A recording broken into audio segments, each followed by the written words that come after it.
This is a sailing video from launching a 22-foot trailable seaward sailboat from the Radio Island public ramp, going to the backside of Shackleford and out to the lighthouse. This is an open CPN chart of the backside of Shackleford Bank, and you'll notice the yellow lines are the track of my boat, and you'll also notice I'm going over an island, which pretty much tells you the charts are pretty much worthless back here. They kind of get you in general areas, but there's a huge shoal south of my boat track too that we were trying to avoid. So uh, I'd suggest going back there in calm seas where you can see the bottom. This is a good place to anchor at the ferry dock. It drops off real quick here, and then there's a real shallow plain where the rest of the dock is, and where I did a stern anchor. My son jumped off and dropped bow anchor, and that pretty much you're good during high and low tide.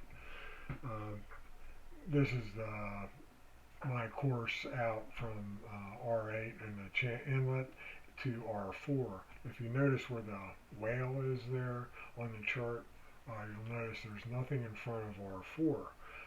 Well, that's not true either.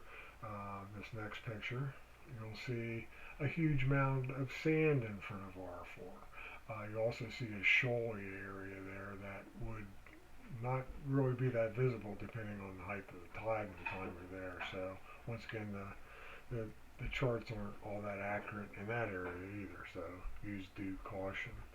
Um, Coming up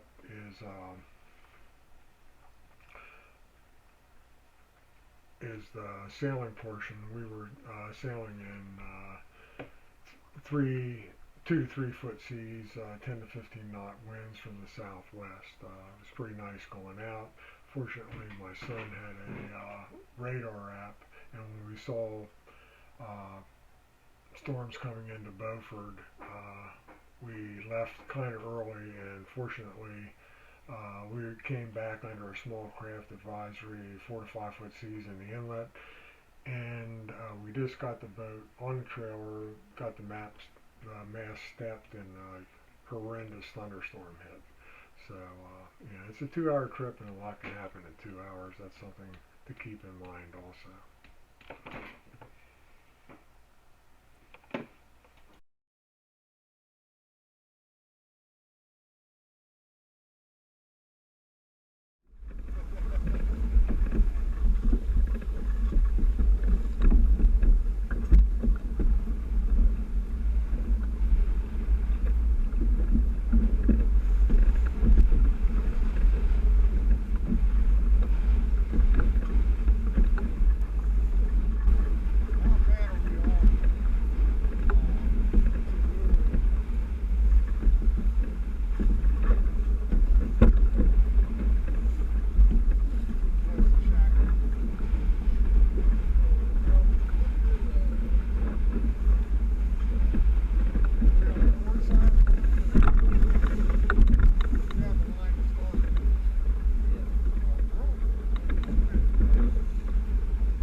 That little notch on the chart by R4, you can see all along this this area, that little notch. It's a great place to anchor. Also, you can do a stern anchor, bow anchor, and practically jump off the front of the boat, and you'll be on sand.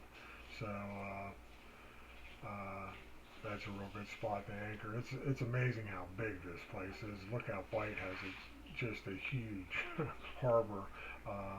On the picture, it would be uh, to my left, facing inward. So actually, you're right. There's a little sand spit that goes in, and that opens up to the main harbor natural harbor out there. This place is quite a magical place.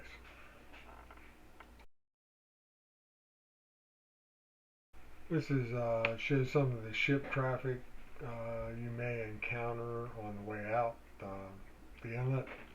So you want to be aware of where you have good water, so you can get out of these guys' way. They're not going to stop for you.